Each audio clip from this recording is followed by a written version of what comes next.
Today you have the Eight of Cups upside down, and that represents confusion, fear of the unknown, and fear of losses.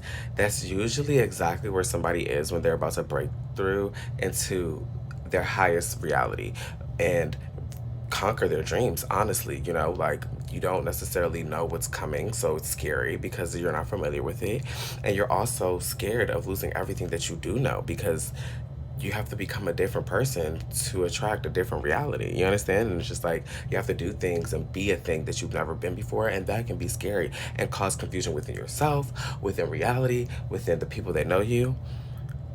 So what? So what? Because your oracle card that came out with that is a line. And it says, you are being asked to align with your current situation, even if it's not easy to do so. Trust that there is much to be learned by being here. Pushing against what will only Pushing against what is will only make things harder on you. Align, surrender, and trust. Trust what you say? The process. Why? Because the second card that came out, Six of Wands, reverse. All the cards came out reverse today, and literally I'm feeling the same thing. This represents self doubt, lack of recognition, and punishment. For me, this gives you may have been putting in the work and you're not getting the recognition that you feel like you deserve. And you think it's a punishment because it's like, do I stick at my 9 to 5 or my old life or like being miserable? Or do I like submerge myself in the fear that is being something different? I'm trying the different thing, but the outcome is not working out. So it just feels like a double homicide, a double negative, and then it makes you self doubt yourself. Sorry. It makes you self doubt. Exactly. Yourself. Right? Fear not. The oracle card that came with that is comfort.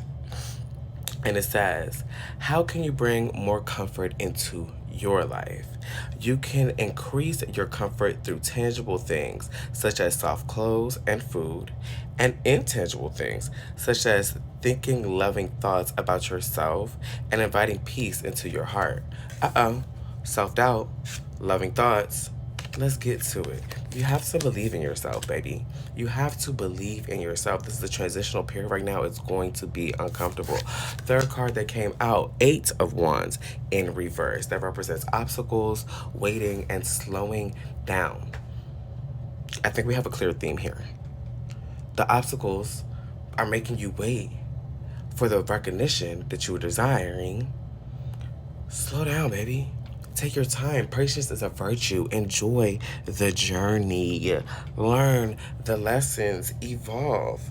The faster you make it to your dream is the faster that you could lose it. You feel what I'm saying? You want to be a slow simmer, slow cooker. You want that meat to be tenderized. Okay? Fear not, because the oracle card that came out with that one is pivot.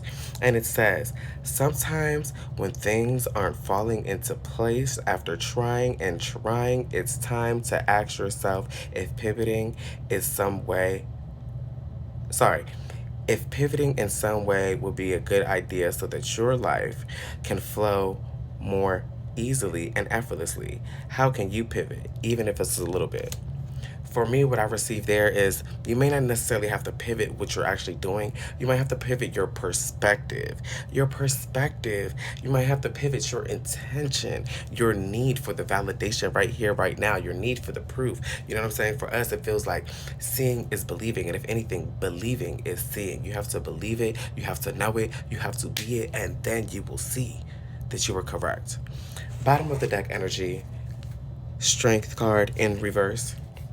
Again, self doubt, weakness, insecurity. And that's just honestly the theme right here. Like, and it's not necessarily a bad thing. It just comes with the territory of really trying to push into greater heights. Don't you worry about a thing because your oracle deck, bottom of the deck energy, listen. You're being asked to listen to your inner voice. It's been guiding you to do something or say something, and it's time to act on its wisdom. Forget the naysayers, forget the tarot readers, forget the channel message, forget even what I'm saying.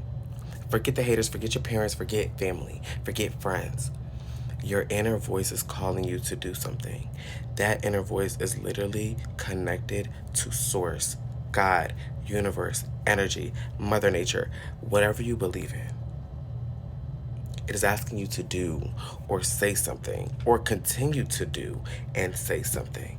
Listen to that and listen to that alone, because the only thing and the only person that has your best interest at heart at the end of the day, the only person that you need to answer to at the end of your days, when you turn off the lights and you strip the makeup off and you take that hot shower and you are just looking in the mirror, is yourself. You got this. You're in a transitional period. It is going to be uncomfortable. Stick with the uncomfortableness a little longer, and I guarantee you will push out through the other end exactly, if not more abundantly than you expected. I love you.